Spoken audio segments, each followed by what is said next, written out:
Si yo les pregunto, ¿cuáles creen que son las causas de la guerra en Ucrania? ¿Qué responderían? De hecho, esas causas pueden empujar al mundo a la última de las guerras. Y no quiero sonar amarillista, solo estoy siendo práctico. Ya sabemos que esto puede desbordarse en una guerra nuclear y eso significaría la última de las guerras. Si olvido la guerra en Ucrania y les pregunto cuáles creen que fueron las causas que provocaron la barbarie en el fútbol mexicano semanas atrás, ¿qué responderían? Que por cierto, lejos de acusar o juzgar a los mexicanos, digo con total vergüenza que nuestro fútbol no está distante de una barbarie igual o peor. ¿Cuáles fueron las causas? Y si olvido eso y mejor pregunto, ¿a qué se debe el pleito en su matrimonio? ¿Cuáles son las causas? ¿Cuáles son las causas del conflicto entre sus hermanos? ¿O por qué quiso darse de golpes con el vecino? ¿O por qué usted ha demandado a alguien y está en un juicio legal? En resumen, ¿por qué este mundo está convulsionado? Supongo que están dando respuestas como las siguientes: control, poder, dinero, envidia, soberbia y cosas parecidas. El grupo de respuestas va a ser tan heterogéneo y tan grande que a lo mejor no nos ponemos de acuerdo, pero voy a decir que creo que todos estamos en común acuerdo que este mundo lo que más le hace falta es liderazgo. Que si tuviéramos un liderazgo íntegro, creíble y además sostenible, habrían cambios. No solo me quejo del liderazgo civil, estoy hablando del liderazgo religioso igual. La integridad ya no parece una virtud que acompaña el liderazgo, la credibilidad mucho menos. Y consecuentemente no hay sostenibilidad. Si la cabeza está mal, el cuerpo va a estar peor. Y de ahí que estemos en un mundo tan convulsionado. Pero pastor, siempre lo estuvimos, sí, cierto, pero nunca tan convulsionado como ahora, cosa que no debe sorprendernos. La Biblia profetiza que en los últimos tiempos sucedería así, que el mal crecería. Ahora, dentro de todo ese contexto, hay que preguntarnos, ¿qué pasa con aquellos buenos gobiernos? Sí los hubo, quizás sí los habrá. Y digo quizá y solo quizá. De vez en cuando un reformador se levanta, hace un buen trabajo en una región, una época, pero no es sostenible y todo vuelve a caer. Lo que es peor de todo esto es que les tengo una noticia que supongo ya saben la mayoría y si no, la recalco. Nunca vamos a tener un gobierno íntegro, creíble y sostenible en el mundo. La Biblia dice que eso va a suceder únicamente cuando el Rey de todos los reyes y Señor de todos los señores, establezca su gobierno terrenal. Y eso no ha sucedido. Estamos cerca, pero no ha sucedido. Bueno, pastor, entonces fuimos destinados a un mundo en guerra, en conflicto. Estamos condenados a vivir en miseria. No del todo, porque el gobierno de ese Mesías príncipe ya fue instalado, no físicamente. Hoy por hoy solo es un reino espiritual. Digo solo porque no abarca la totalidad de los habitantes de este planeta. Ese reino espiritual abarca a un pequeño grupo que acepta y se rinde a dicho gobierno. Y aquellos que estamos sumisos bajo ese liderazgo, entonces sí podemos experimentar el gobierno íntegro, creíble y además sostenible. Pero, recalco, es un gobierno espiritual. Ahora, ¿por qué esto? El salmo que vamos a estudiar hoy habla precisamente del rey, del Señor que lidera dicho gobierno. Da las características y es en honor a eso que titulamos al estudio de hoy el señorío del rey. Vayan al Salmo capítulo 72. Nuestro sermón de hoy, el señorío del rey. Capítulo 72.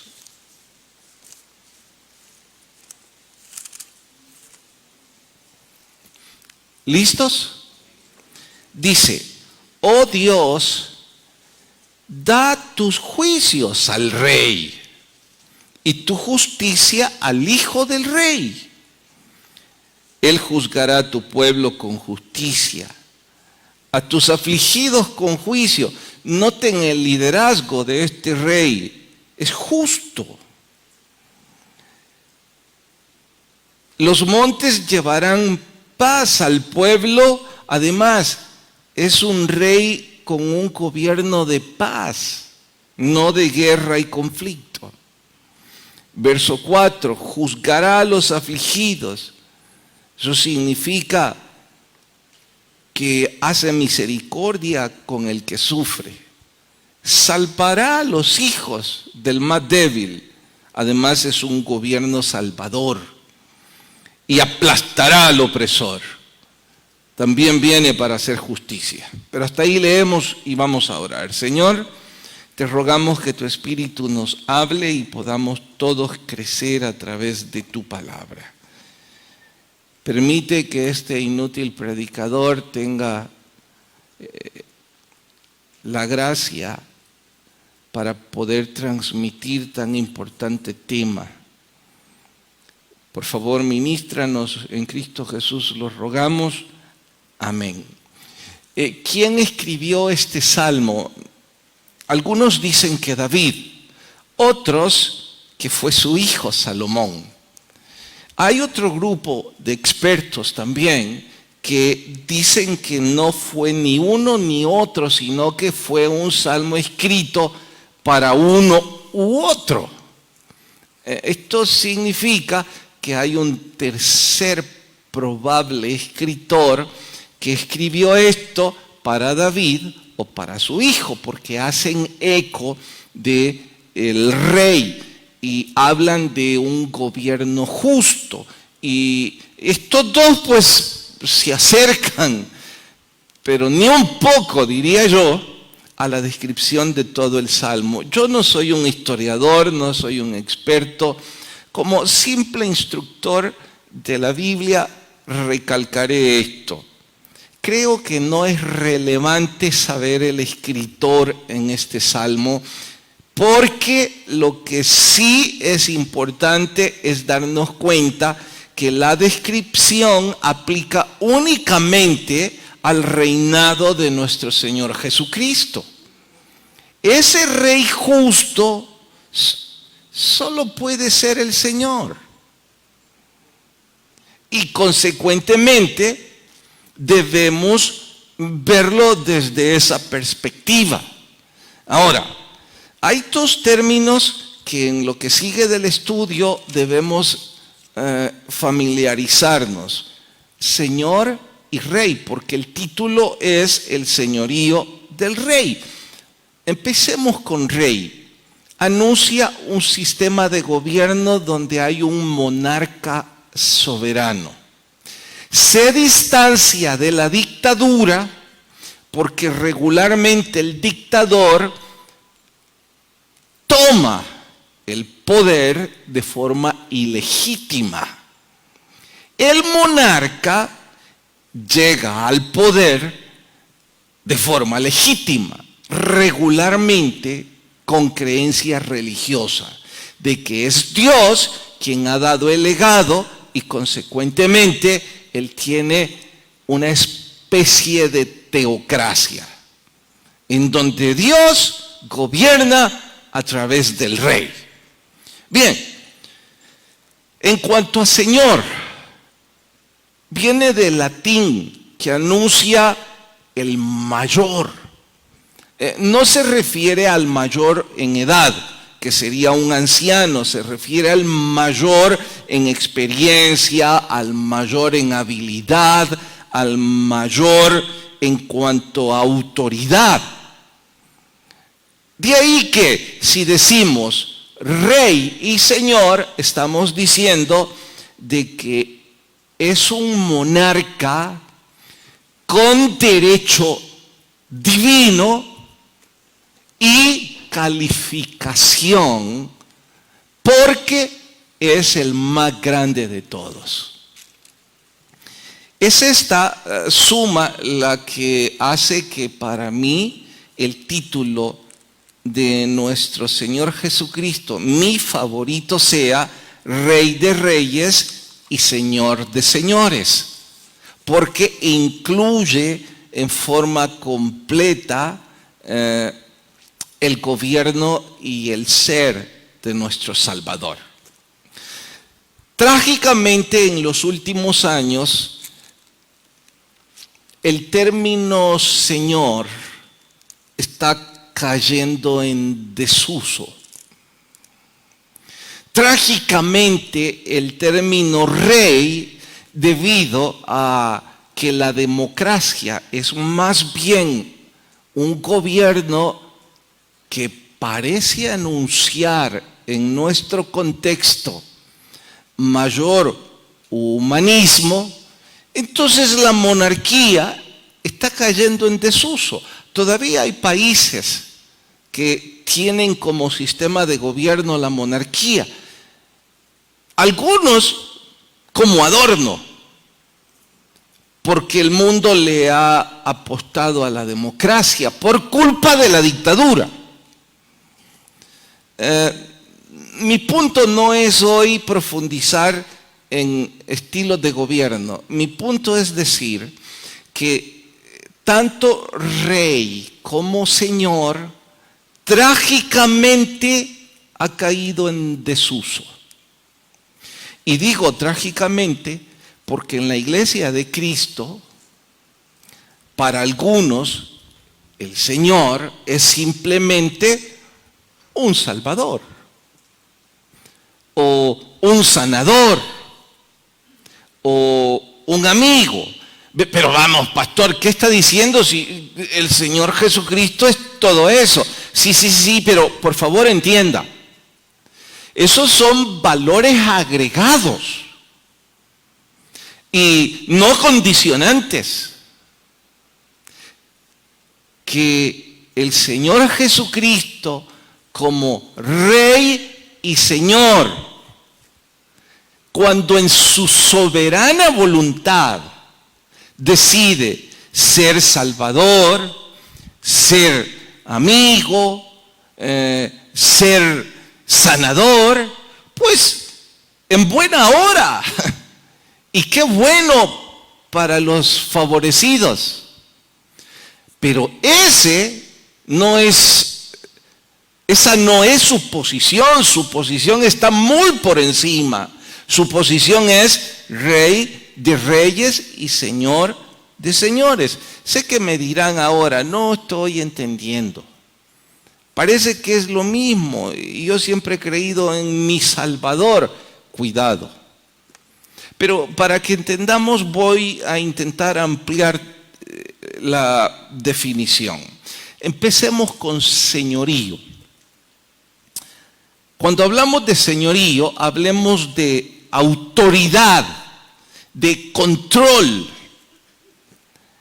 de no hay más nada por encima de ese Señor. Y noten, para los que todavía se refieren a Él como Jesús, como Cristo, el Nuevo Testamento le llama 747 veces Señor. Solo eso es suficiente razón doctrinal para que de aquí en adelante usted y yo nunca volvamos a llamarle Cristo o Jesús como si fuera nuestro igual. Es suficiente motivo para yo animarles que de aquí en adelante, cada vez que nos referimos a Él, nos referimos como el Señor Jesús. O mejor aún, como mi Señor. Un ejemplo de esa reverencia y de esa actitud que quiero ampliar es cuando Saulo fue llamado, cuando cayó del animal que le llevaba. Saulo, al estar consciente, dijo: Señor, ¿qué quieres que yo haga? Ahí está implícita la rendición, está implícita la actitud del súbdito. Y de una vez es la pregunta correcta. El Señor es usted, yo soy el que obedezco.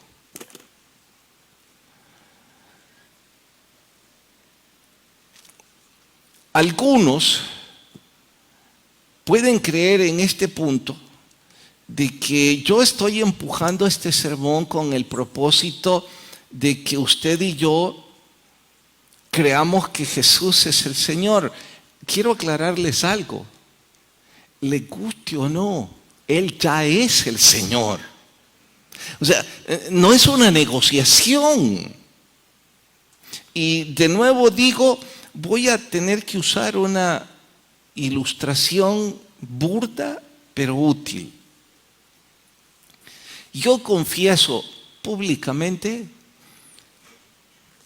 que yo no estuve feliz cuando el presidente Biden ganó las elecciones.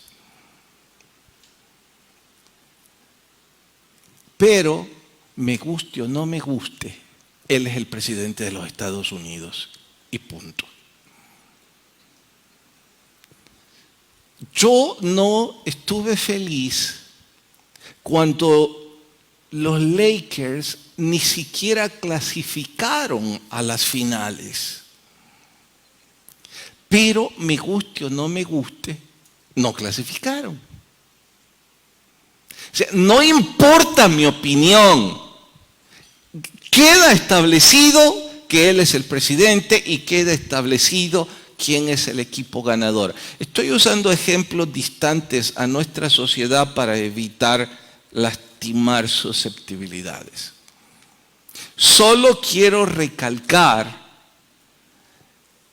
que usted o yo querramos aceptarlo o no es nuestro problema. Él es el presidente y el otro es un equipo perdedor. En este caso, hablando de nuestro Señor Jesucristo, Él ya es el Señor. Por favor, vayan a Hechos, capítulo 2. Voy a usar 2 o 3 versos paralelos esta vez. Esto es punto de honor en nuestra relación con el Señor. Hechos capítulo 2. Vamos al verso. ¿Sí lo encontraron? Mateo, Marcos, Lucas, Hechos. Capítulo 2, verso 34. ¿Ya? Ok, dice, ¿por qué David, el rey David, de quien se supone es el Salmo, no subió a los cielos? Pero él dice, dijo el Señor a mi Señor, siéntate a mi diestra, hasta que ponga tus enemigos por estrado de tus pies. Y más importante, sepa pues ciertísimamente toda la casa de Israel, que a este Jesús, a quien vosotros crucificasteis, Dios le ha hecho Señor y Cristo. Bueno, ¿cuál es el punto por el cual les llevé hasta ese verso? Para que quede claro quién le ha dado el título, quién le ha dado la autoridad y la potestad. ¿Quién le dijo al Señor, Señor? O sea, no es usted, no soy yo. Que usted no quiera hacer al Señor Jesucristo su Señor, ese es su problema, Él seguirá siendo el Señor. Bien, ¿me estoy dando a entender hasta este punto? Usted y yo no tenemos derecho, hasta donde vamos en este punto, a volver a llamarnos cristianos si Él no es el Señor de nuestra vida. Tal vez es su sanador, tal vez, y solo tal vez, su médico, su amigo, pero su Señor, bueno, eso habrá que preguntárnoslo con respecto a lo que sigue. Ocuparé otra ilustración. El día que acepté casarme con Jenny, firmé un acta notarial en donde dice que la acepto con todos los derechos, deberes y atribuciones de esposa. Creo que la ley debería hacer algunas mejoras y especificar qué significa esposa. Pero pastor, ya lo dice. Sí, pero estoy diciendo en forma más específica, para que así no haya lugar a confusión. Porque conforme empiezo a vivir con ella, descubro que como esposa ella es ama de casa. Descubro que es mamá. Descubro que es amiga. Descubro que es compañera. Descubro que es amante. Y otras funciones más. Y el acta notarial no dice nada de eso. Entonces, conforme va caminando el matrimonio, ya no estoy muy feliz. Y hablo con el abogado y le digo, mire, aquí hubo una confusión, tenemos que hacer algunas enmiendas. El abogado sonríe y dice, bueno, explíqueme su causa. Sí, mire, yo quiero que ahí diga que yo acepto a Jenny como mi esposa únicamente como madre de mis hijos. Entonces el abogado sonríe y me dice, bueno, pero entonces no es una esposa, es una nana.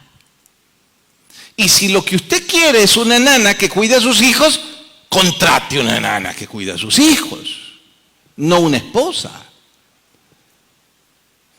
No, es que no me estoy dando a entender. Quiero que sepa que en realidad yo lo que andaba buscando era más bien una ama de casa.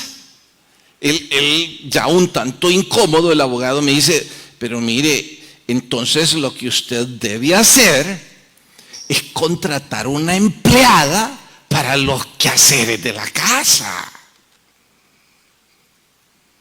No una esposa. No, es que usted no me está entendiendo.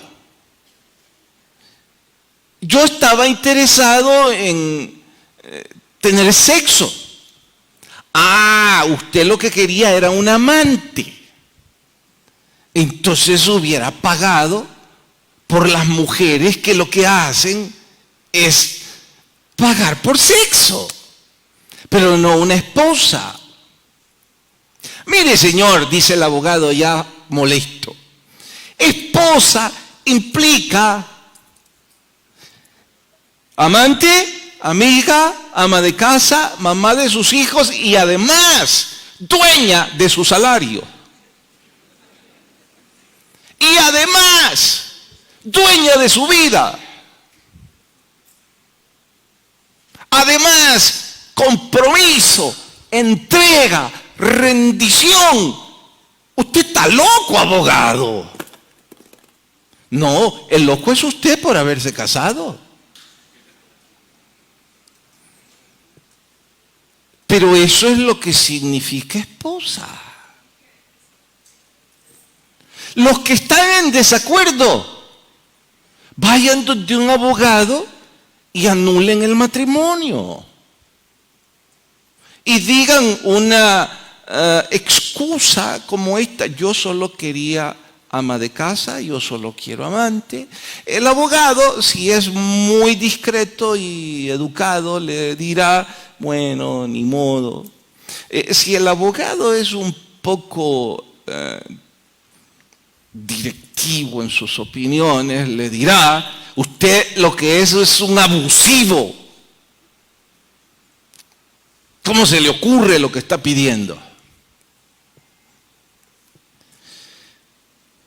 Y ese es precisamente el primer punto de lo que significa el señorío de Cristo.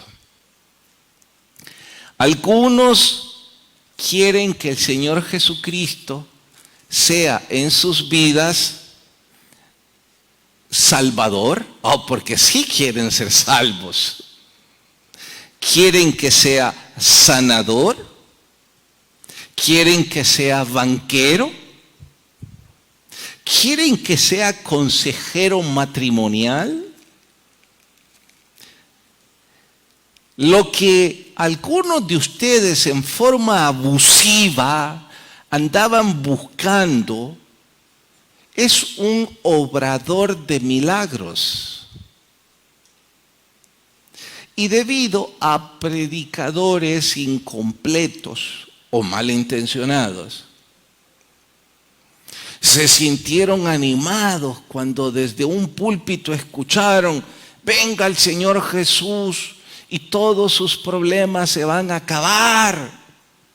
Usted quiere prosperidad, usted quiere felicidad, sea parte de esta comunidad. Y es así como esta mañana, aquí en esta iglesia, hay una grande cantidad de ustedes que el Señor Jesucristo no es el Señor de sus vidas. Ustedes han declarado que quieren al médico, que quieren al Salvador, que quieren al consejero matrimonial. Pero cuando les dijeron que implicaba someterse, rendirse al gobierno del Señor, dieron un paso atrás. Por cierto, incluí un vocablo nuevo, rendirse. explica el pastor Adrian Rogers que estaba platicando con uno de sus misioneros, un pastor misionero en Asia, y que le dijo el pastor misionero, mire, pastor Adrián, no sé cómo resolver este asunto, es que en este dialecto no existe traducción para la palabra compromiso. Y cada vez que estoy predicando, en mi inglés está la idea de que debo comprometerme con el Señor, así como me comprometí con mi esposa, así como me comprometí con la iglesia, así como me comprometí con el gobierno de los Estados Unidos, así como he adquirido en el correr de los años compromisos. La palabra compromiso no existe. Y pregunta al pastor Adrián, ¿y cuál es la que estás usando? Él dijo, he buscado y estudiado y la única palabra que se acerca al significado de compromiso es rendición. Contesta el pastor Adrián, pues no tenés que cambiar la palabra, el que la va a cambiar soy yo. Porque esa palabra explica mucho mejor nuestra relación con el Rey y Señor.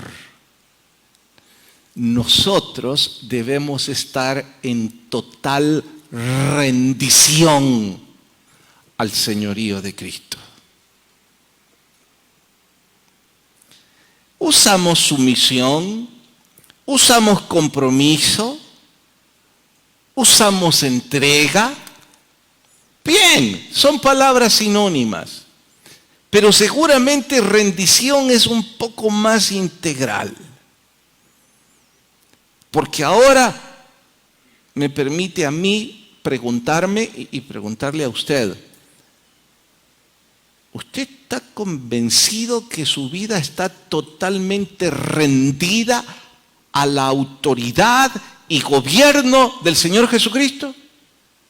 Lo repito, su vida está rendida al gobierno y la autoridad del Señor Jesucristo. Bueno, me alegra que no estén respondiendo. Creo que no es porque no han entendido. Creo que no están respondiendo porque dicen, ya lo puse en duda. Acá voy a una segunda ampliación de lo que es el señorío de Cristo. Si usted y yo no estamos en total rendición y lucha por someternos a su voluntad, eso significa que no estamos bajo su señorío. Y saben, este es el problema teológico desde el principio. Los que condenaron a Jesús a la cruz, lo condenaron porque les molestaba escuchar que Él era el Rey y Señor. Y no querían rendir su voluntad a ese gobierno. Exactamente como sucede hoy en la iglesia evangélica. Con un grave problema más.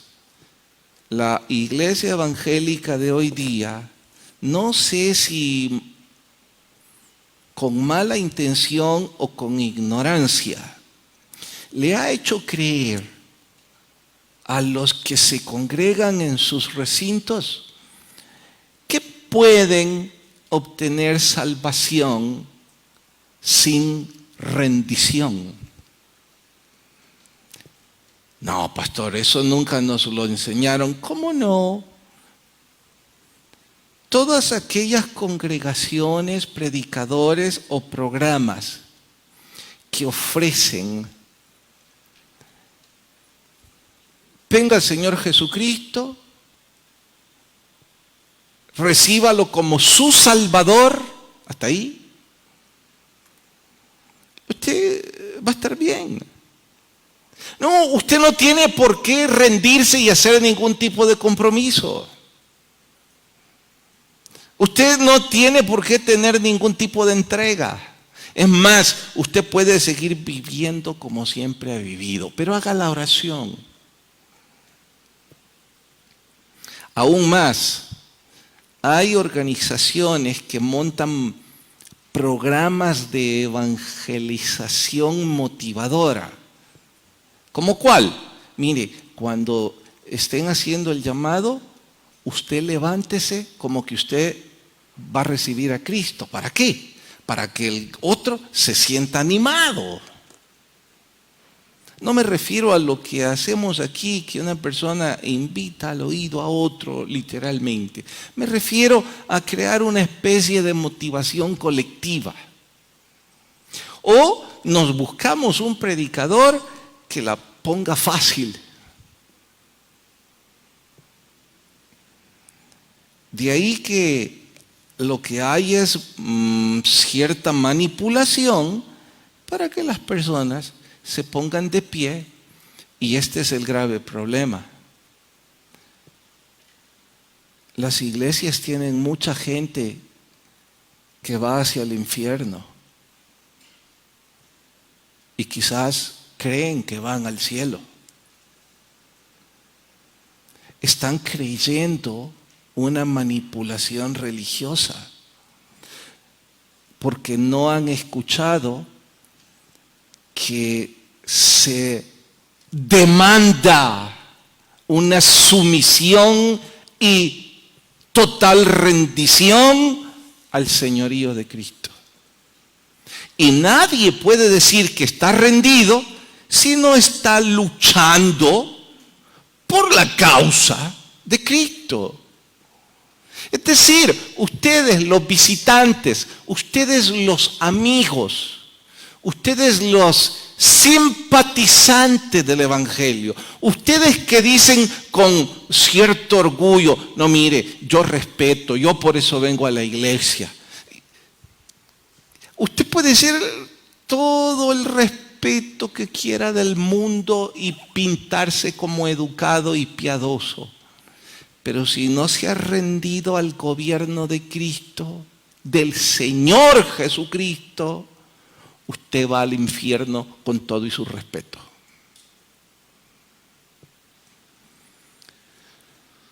Y la pregunta es, ¿está dispuesto a rendirse? ¿Está dispuesto a arrepentirse? ¿Está dispuesto a comprometerse? ¡No! Predicador, no use esas palabras, porque esas palabras eliminan el evangelio de la gracia. Pareciera como que la salvación es hacer la oración, creer, más arrepentirse, más comprometerse. No confunda. Creer en Cristo es arrepentirse, es rendirse. No se le está poniendo un extra al evangelio, se está aclarando de que está rendido a la causa del Señor. ¿Por qué los predicadores pintan un evangelio equivocado? ¿Por qué quieren gente en las sillas de sus congregaciones? Muy parecido a lo que a veces los papás hacen, no los juzgo. Su hijo o su hija de sobra saben ellos que no están rendidos a los pies del Señor. Vienen a la iglesia porque los papás dicen que hay que venir.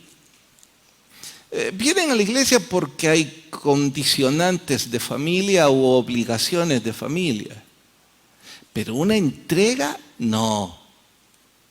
De vez en cuando ese papá o esa mamá involucran al hijo en esto o lo otro. De vez en cuando ese papá y esa mamá están en una conversación casual y alguien pregunta, ¿y sus hijos? Él está muy bien, ella va bien. Está sirviendo. Oiga, papá y mamá, yo entiendo su respuesta porque la comunidad religiosa entrometida fastidia demasiado. Pero por favor tenga cuidado en no estarse mintiendo a sí mismo, a sí misma, porque usted ya sabe que él o ella no ha rendido su vida al Señor. Y con su respuesta, usted está acallando a la comunidad y quizás también acallando su dolor.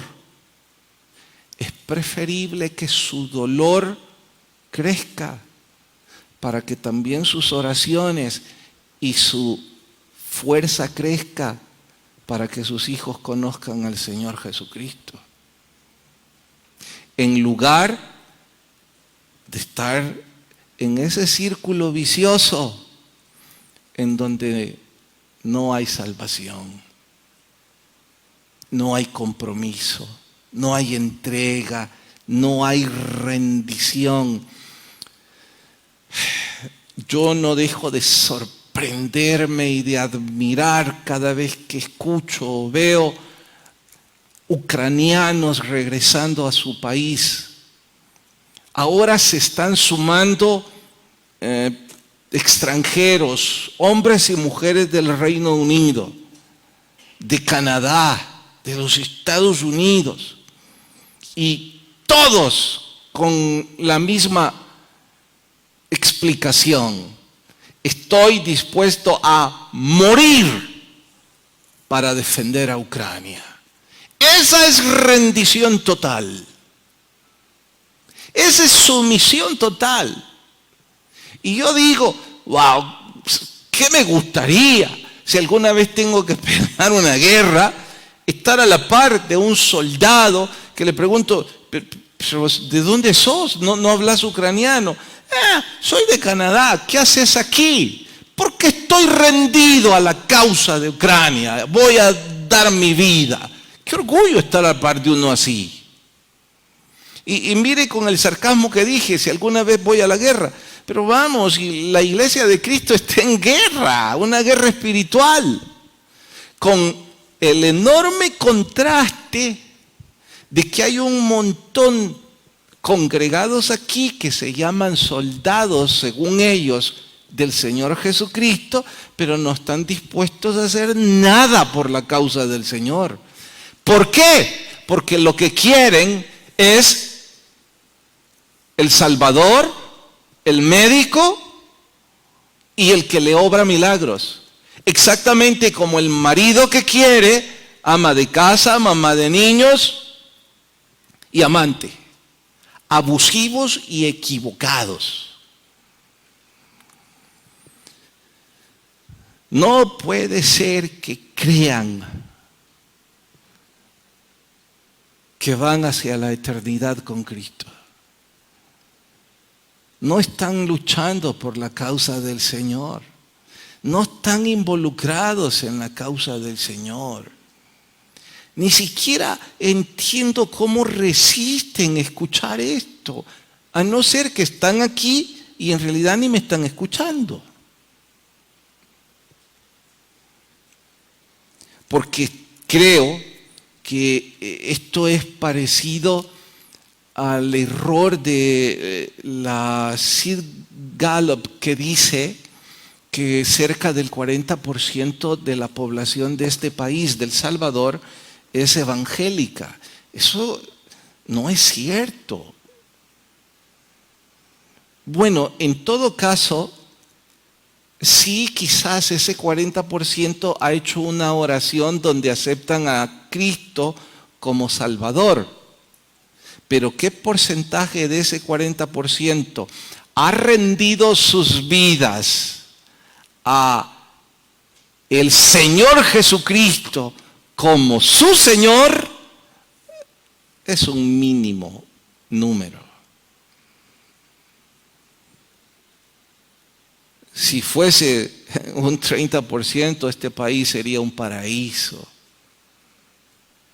nuestras congregaciones también serían un paraíso. Pero no, aquí hay algunos que su causa no es la del Señor Jesucristo. Su causa ha sido el fútbol. ¿Pueden creerlo? Eso los motiva.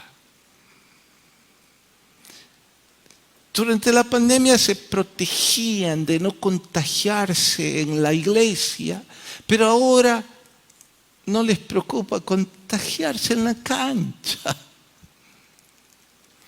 Wow, no quiero pelear una guerra a la par de esos soldados. Sus vidas no están rendidas al Señor Jesucristo, sino a cualquier otra causa. De hecho, si el Señor Jesús es mi Señor, ¿qué parte de mi vida yo le dedico? Porque dijo un predicador, Él va a ser Señor de todo si va a ser Señor del todo. Juego de palabras, ¿verdad? Sí, pero la idea básica es que Él es Señor de mi vida en mi matrimonio. Él es Señor de mi vida en mi trabajo. Él es Señor de mi vida en todo lo que hago, porque es mi Señor. No solo mi Salvador o mi obrador de milagros. Y saben, estuve aún más sorprendido leyendo a Neil Anderson, el libro que estamos en el club de lectura, Rompiendo Cadenas. Él dice que está convencido que muchas de las personas que están influenciadas o poseídas por demonios son personas que nunca han doblado sus rodillas y aceptado el señorío de Cristo en sus vidas.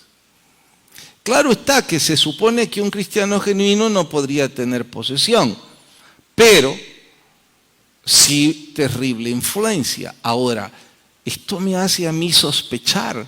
Lo cierto es que aunque hayan hecho una oración para ser salvos, si no han rendido realmente su corazón al Señor, entonces nunca fueron salvos. Consecuentemente, están expuestos, son susceptibles, vulnerables también a la posesión. Y dice Anderson, bastaría como primer paso que doblen sus rodillas y declaren al Señor Jesús como el Señor de sus vidas. Y comenta que en repetidas veces ha intentado hacerlo y que aquellos que están influenciados o poseídos ni siquiera pueden articular: el Señor Jesús es mi Señor. No pueden articular: amo a mi Señor y Dios. Él es mi Rey y mi Señor. No pueden. Que de hecho eso me lleva a mí a preguntarles, ¿ustedes sí? Por favor, busquen Filipenses capítulo 2, Efesios, Filipenses. Pero más fácil aún si lo buscan en la Reina Valera. Filipenses. ¿Lo hallaron? ¿Qué número es? De página me refiero. ¿En Reina Valera? 1642. 1400. Bueno, tienen diferentes versiones. Espero sean evangélicas. Pero listos ya. Filipenses, vayan al capítulo 2, ahora vayan al verso 11. No, al 10. Dice, para que en el nombre, mejor desde el 9. Por lo cual Dios también le exaltó hasta lo sumo y le dio un nombre que es sobre todo nombre, para que en el nombre de Jesús se doble toda rodilla. Noten que esto es el símbolo de rendición. ¿Cuál? Caer de rodillas. De los que están en los cielos y en la tierra y debajo de la tierra. Y toda lengua confiese que Jesucristo es ¿qué? El Señor. Para gloria de Dios Padre. Si ustedes revisan el Salmo 72 encontrarán lo mismo. Encontrarán que debemos rendir nuestra vida al señorío de Cristo. Estuve pensando mientras estudiaba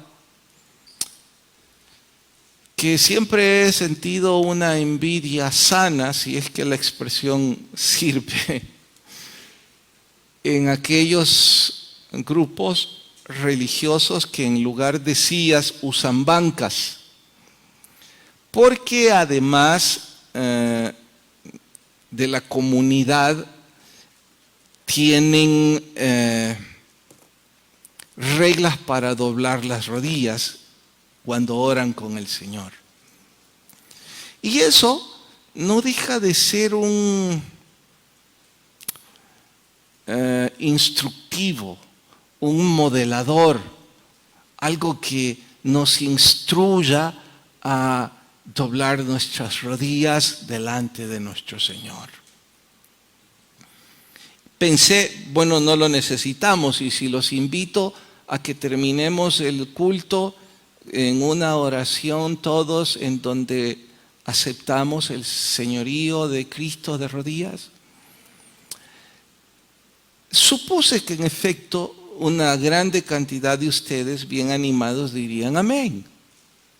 Y bien por ustedes, quiero creer que ustedes son los que están luchando por la causa del Señor, que se involucran, que se comprometen, que se entregan y se rinden totalmente a lo que Él quiere que usted y yo hagamos. Pero también pensé que iba a haber un grupo de ustedes que lo iban a hacer por pura manipulación colectiva. Que él está de pie mejor de rodillas, también yo, ¿verdad? Además, si mi esposa ve que yo me quedo sentado, es pleito. Y cosas parecidas en donde eso otra vez va a ser manipulación. Y también pensé que habría algunos de ustedes que en total displicencia se quedarían sentados y con cara de amargura, como diciéndome, yo me voy a arrodillar cuando a mí me dé la gana, no cuando usted lo diga, pastor. Entonces, esto lejos de tener un espíritu solemne, humilde y de rendición total, generaría un espíritu religioso. Así es que los que pensaban que les diría hagámoslo, pues no lo haré. Pero sí les voy a decir esto, que no pase este día sin que en la intimidad de su vida usted se ponga de rodillas delante del señorío de Cristo. Y que en la intimidad de su cuarto usted diga, Señor, ese predicador loco que está ahí hasta me hizo dudar.